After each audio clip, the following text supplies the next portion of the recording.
Buenas tardes a todos, gracias por estar en esta tercera sesión del seminario Ética y Política, ensayos indisciplinados para repensar la filosofía. Pues en especial queremos darle hoy las gracias a Pablo por su intervención y en todo caso lo que corresponde es, digamos, presentarlo mínimamente, de forma abreviada, en el sentido de que, en fin, Pablo entre nosotros es bastante conocido, quizás hay algunas personas que están presentes que necesitan algún comentario añadido, ¿no? Bien, presentar a Pablo no es solo un placer, sino también una cosa difícil y compleja, ¿no? Un placer en tanto que hemos compartido más de 3 décadas, Pablo, ¿no? Casi 4 décadas, ¿no? En la universidad, ¿no? Al margen de que personalmente también he compartido con él otras experiencias y otras actividades, ¿no?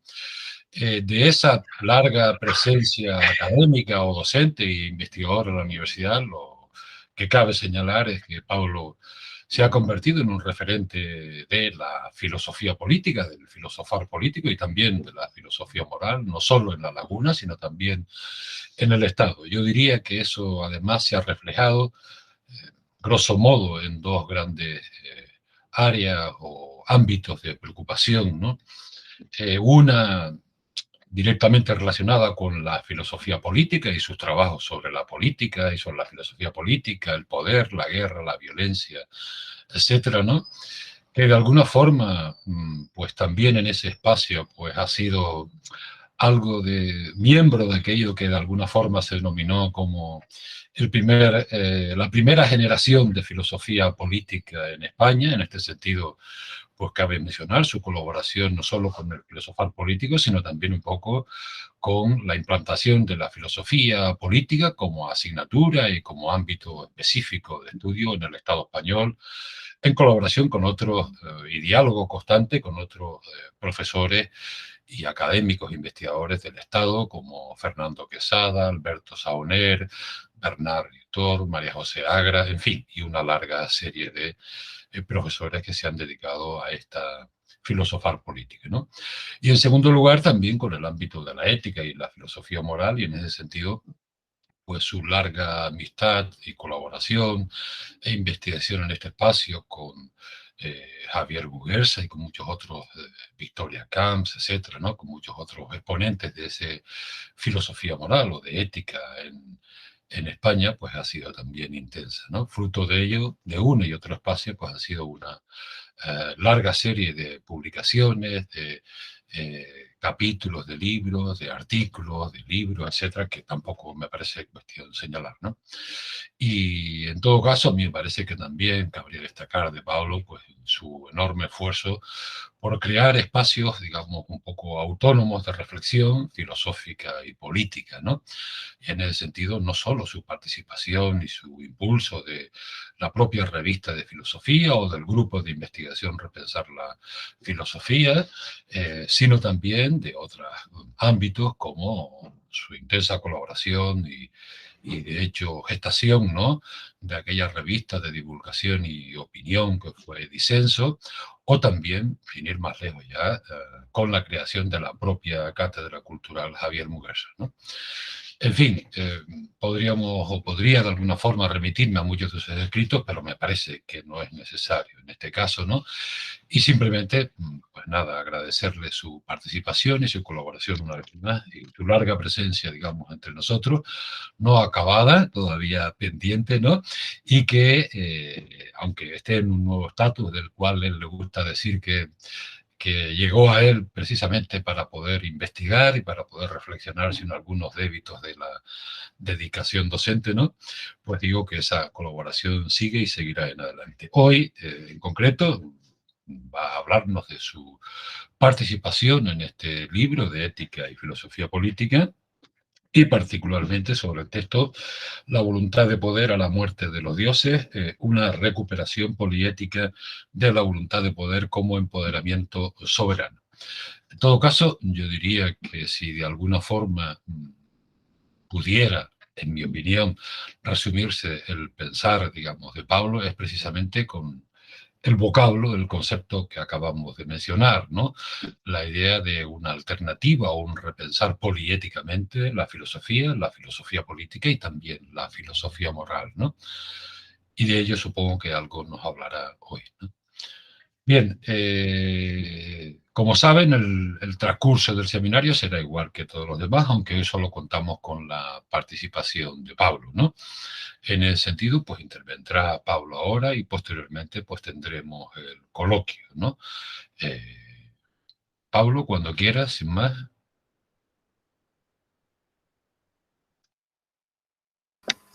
Pues muy bien, buenas tardes de nuevo a todos y a todas. Muchas gracias, Roberto, por esa presentación que no es necesaria nunca y menos entre amigos y amigas como estamos aquí, ¿no? Pero te lo agradezco. También quiero dar mi enhorabuena al grupo de investigación Repensar la Filosofía y a todos los que trabajan en la Cátedra Cultural Javier Muguerza, pues porque es un trabajo en Canarias para y por la filosofía, y eso es muy de agradecer, aunque seamos una mota de polvo en el universo, pero vale la pena, ¿no?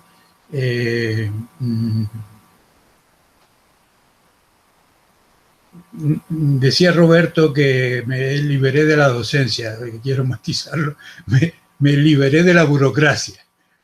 La universidad debería ser docencia e investigación.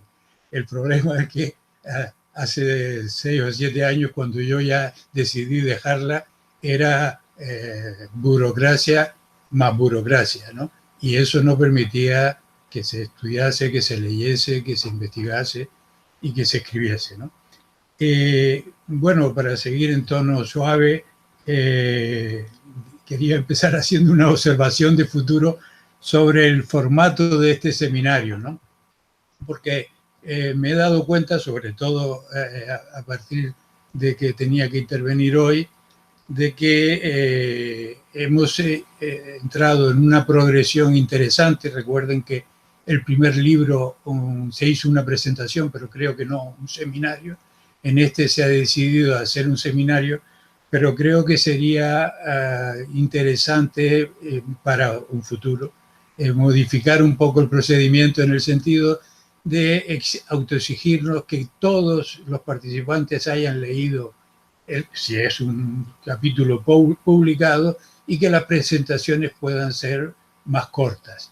Porque, en concreto, en mi caso, me siento un poco incómodo, ¿no? Es la incomodidad del director de cine, del ensayista, del novelista, del poeta o la poeta, que le dicen, cuéntenos usted lo que dice, ¿no? Como, no me obligue a perpetrar este crimen, ¿no? De destrozar un texto que tiene usted delante, etcétera. Eso ocurre, pero en fin, yo creo que se podría, por lo tanto, autoexigirnos la lectura y hacer intervenciones más breves, porque realmente en mi caso este trabajo destruirlo. Esa es la sensación subjetiva que tengo, ¿no? Bueno, el contexto además es muy especial y diferente al de muchos otros participantes en el libro. Por ejemplo, yo doblo con creces la edad de Miriam, que era alumna del último curso al que le di clase y que ahora es una gran investigadora que está en alza, que está de ida, ¿no? Y que tiene una larga vida por delante. Eso deseo. En mi caso, es una persona que está de vuelta, que tiene una corta vida por delante, como dice una amiga mía que se llama Micaela, es que tú eres viejito. Ella se lo dice a todos los de más de 15 años, cuidado, porque ella tiene 5 años, y se lo dice a todos los de más de 15 años, que tú ya eres viejito, ¿no? Y bueno, esa es la situación. Entonces, bueno, esto es una preocupación en el caso presente, que viene de muy atrás, ¿no? En el año 95 publiqué un pequeño artículo en una revista que ha citado Roberto, que se llamaba Disenso, que llevaba por título "Si Dios ha muerto, viva la voluntad de poder", ¿no? 2 años después di una conferencia ampliando esa problemática en la Universidad de Verano de Maspalomas, que no sé si existe o no existe ya, ¿no? Y amplié, como decía el texto, pero me significó que ya a partir de entonces me censuraron, porque hubo gente de los organizadores que no entendía la conferencia, pero sí el título, y le sonó fatal, ¿no? Si Dios ha muerto, viva la voluntad de poder, cuando eran 2 referencias a Nietzsche nada más, ¿no? Bueno, pues este ensayo en realidad son 2 capítulos de un próximo libro que se titulará Necesidad de comprender y que llevará el subtítulo de Cartas Poliéticas de Disenso, y tiene un formato en cartas, es una revisión durante muchos años de estos materiales, y he quitado el formato de carta, creo que se dice al inicio. Y bueno, el motivo de centrarme en la voluntad de poder es porque forma parte, es una pieza categorial importante del programa de reconstrucción de la filosofía que llamo poliética, y a la que me he dedicado y me dedico desde hace 3 o 4 décadas al menos, ¿no?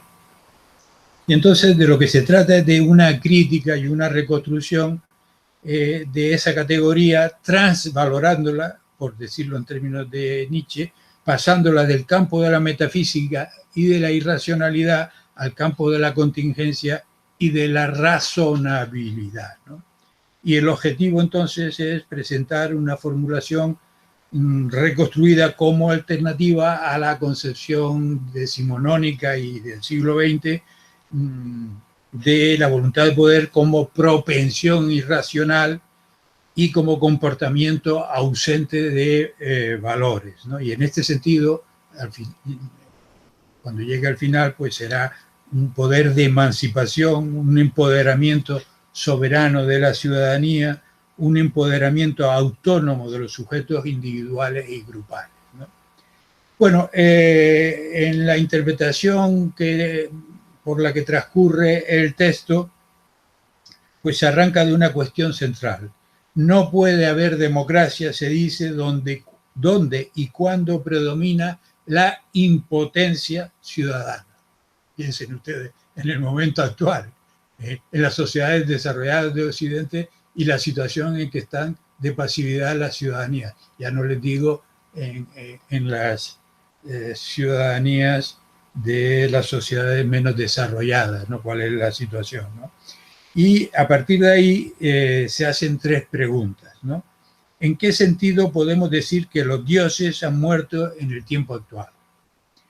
Segunda pregunta, ¿de qué modo podemos aceptar el triunfo de la voluntad de poder en el mundo geopolítico actual, en la política tardomoderna?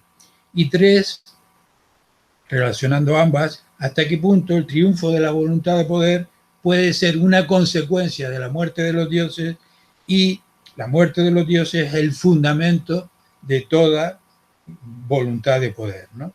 Y esto, como les decía, buscando respuestas para encontrar fundamentos categoriales para un empoderamiento de una ciudadanía que yo llamo ciudadanía equitativista, ¿no? Entonces el procedimiento me ha parecido que más honesto es analizar de forma crítica la lectura que hizo Heidegger de la cuestión de la muerte de Dios en Nietzsche, y analizar de forma crítica la lectura que hizo Nietzsche de la cuestión de la voluntad de vivir de Schopenhauer, con una advertencia: yo no soy historiador de la filosofía ni aprendiz, sino en todo caso aprendiz de filósofo poliético, y en este sentido lo que me interesa es el aspecto temático y no el aspecto de los autores en su conjunto, que como Foucault decía, no son un objeto de estudio coherente, el autor, ¿no? Bueno, pues entonces paso rápidamente a los 3 grandes interrogantes que les planteaba. ¿En qué sentido se puede decir que los dioses han muerto? Bueno, Nietzsche escribió esa famosísima frase, Dios ha muerto y lo hemos matado, en la Gaia Ciencia, en el libro 3, fragmento 125, en 1882, en el contexto filosófico del ateísmo de Feuerbach, de Schopenhauer y del esteticismo revolucionarista de Wagner, que estaba escribiendo El Anillo del Nibelungo, cuya parte cuarta es El Ocaso de los Dioses, precisamente, esa gran ópera que dura 4 horas y pico, ¿no? Entonces, para Nietzsche, la modernidad se erige, se levanta frente a la creencia en los dioses, que eran quienes daban su sentido al mundo. Estoy usando la palabra Dios en el sentido de valores sacralizados, no solo los dioses monoteístas o politeístas de las religiones, sino todos los valores sacros que puedan sustituir a la idea religiosa de Dios, introduciendo religiones cívicas en la vida cotidiana, ¿no? Y entonces para Nietzsche el nihilismo moderno consiste precisamente en dejar de creer en valores supremos. Es lo que Max Weber llamaba el desencantamiento del mundo y el politeísmo de los valores, o que en filosofía poliética viene a ser el pluralismo razonable o irrazonable, dándose el caso de que el pluralismo irrazonable es equivalente a relativismo, ¿no? Y bueno, en conclusión, el ensayo argumenta que es legítimo ese descrédito de todos los valores sacros preexistentes y por lo tanto esta desvalorización debe venir acompañada, en la opinión de Nietzsche, de una revalorización, lo que él llamaba una transvaloración de todos los valores.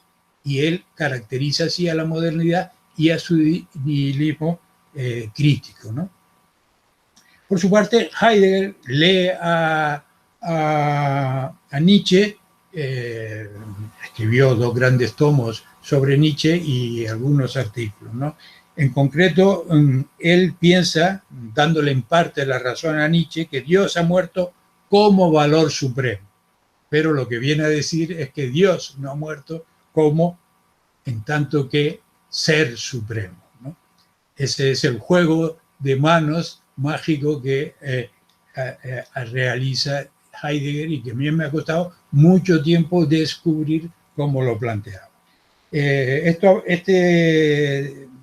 Esta idea aparece sintetizada en un magnífico libro, Caminos del Bosque, de 1984, de Heidegger, publicado en el 95 en castellano, y hay uno de los capítulos que es el artículo La frase de Nietzsche, Dios ha muerto, que es del 43. Fíjense ustedes, en plena guerra mundial iniciada por el nazismo precisamente alemán, ¿no? Y como les decía, la operación de Heidegger es equívoca. Da la razón a Nietzsche en la primera parte para quitársela en la segunda. Se desacralizan los valores como entes para sacralizar el ser en tanto que ser. La pretensión supuesta de Heidegger era superar toda la metafísica anterior a él, incluido Nietzsche. La realidad, en mi interpretación, es que reinstaura la metafísica de un modo irracionalista. Su artículo termina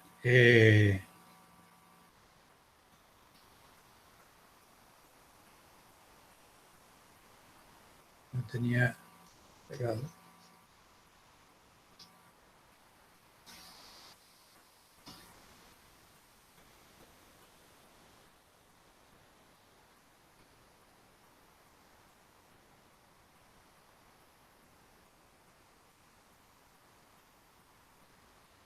Bueno, pues no lo encuentro. Termina haciendo una defensa del pensar contra la razón, a favor del irracionalismo, ¿no?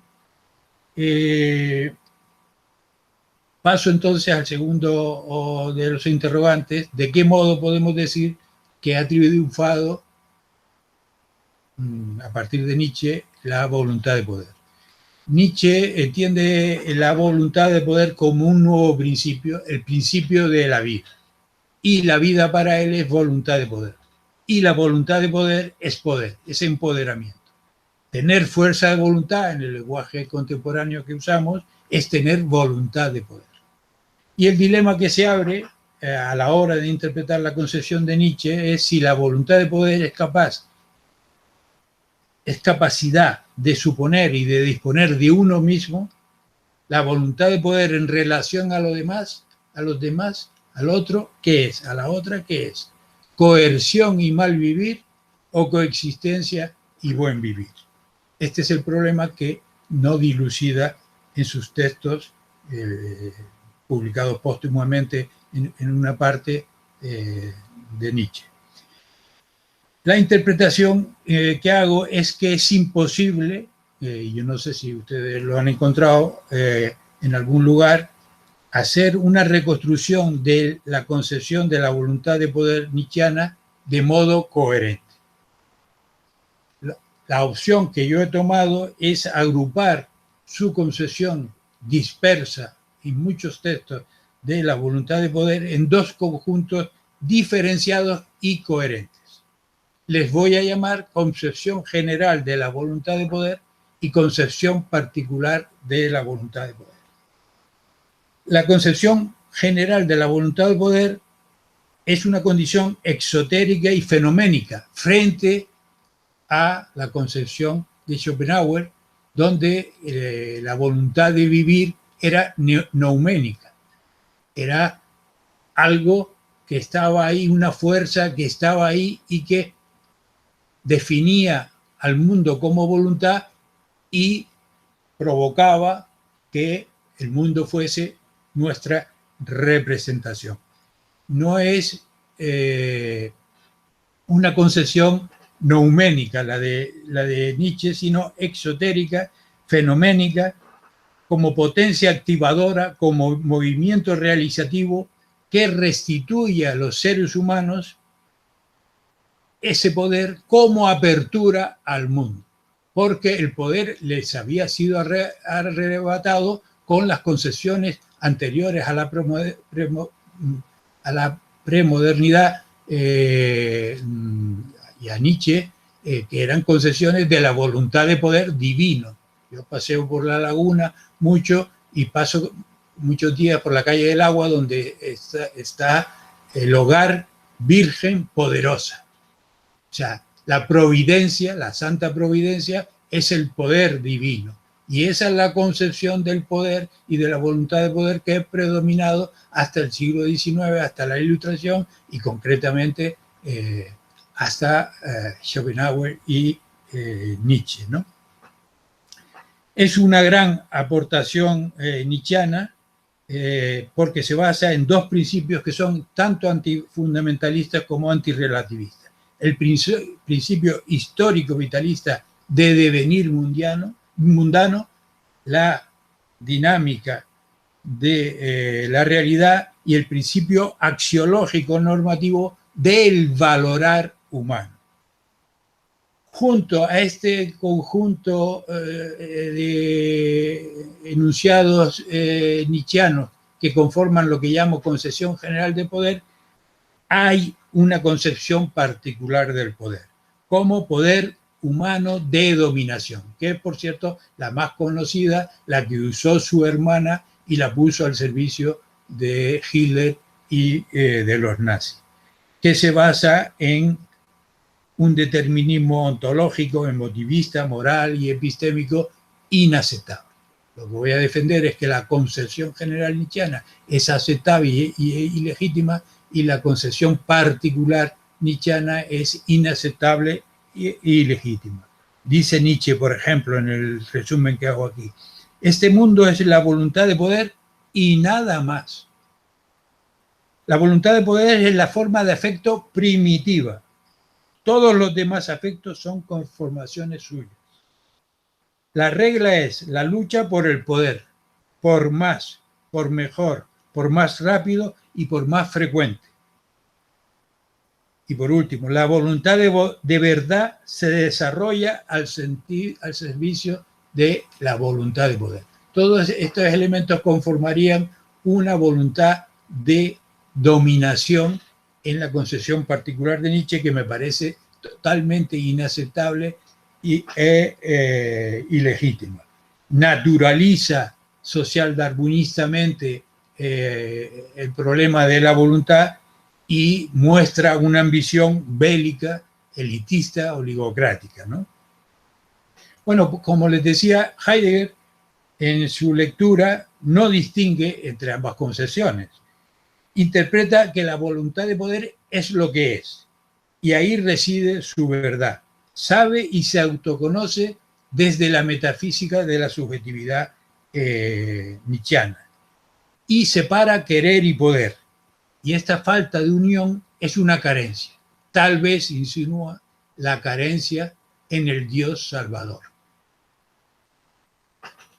Bueno, pues como les decía antes, en este sentido, la voluntad de poder es para Heidegger poder humano de desvalorización de los valores y de corte esencialista, de primacía del ser.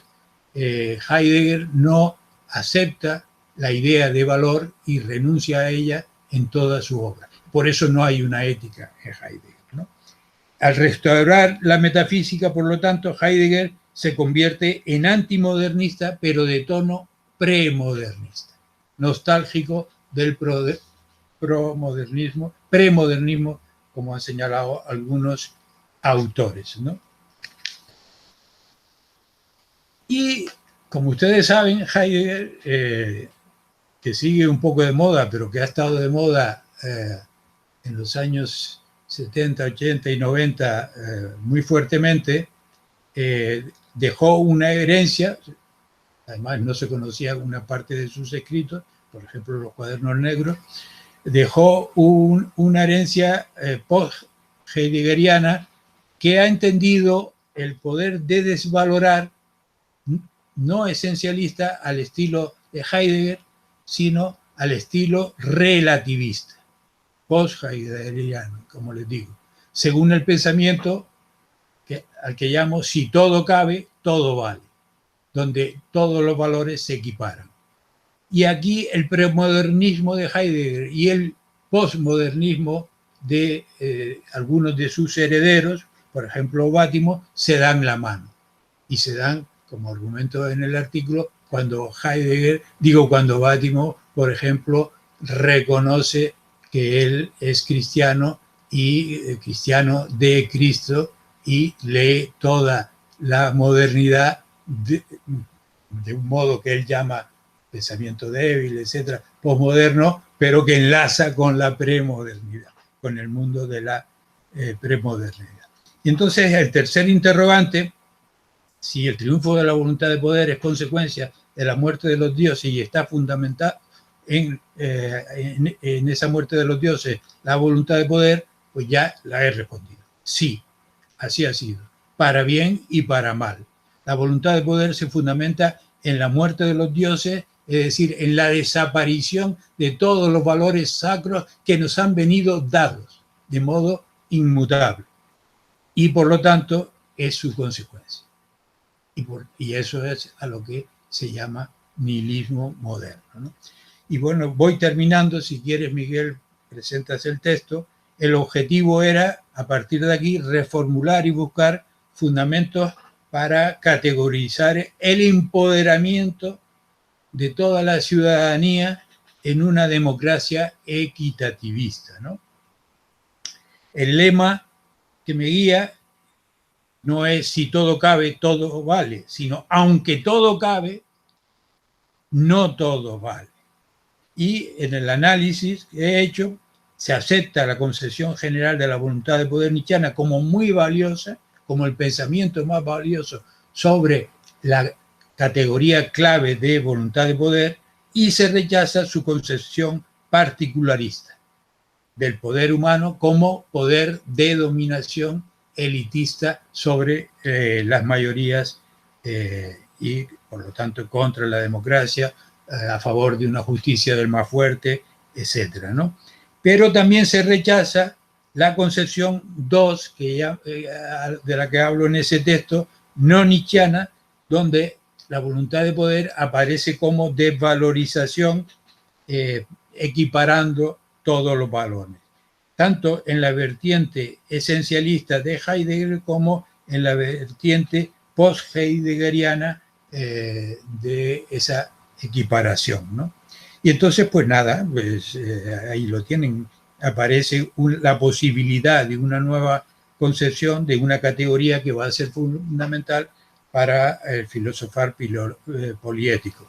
La voluntad de poder particular tercera, que sería una voluntad de poder humano emancipador, basada en el principio de razonabilidad equitativista, modulando el querer poder desde el deber poder. Y más o menos, como habíamos acordado que era media horita, pues ahí me quedo.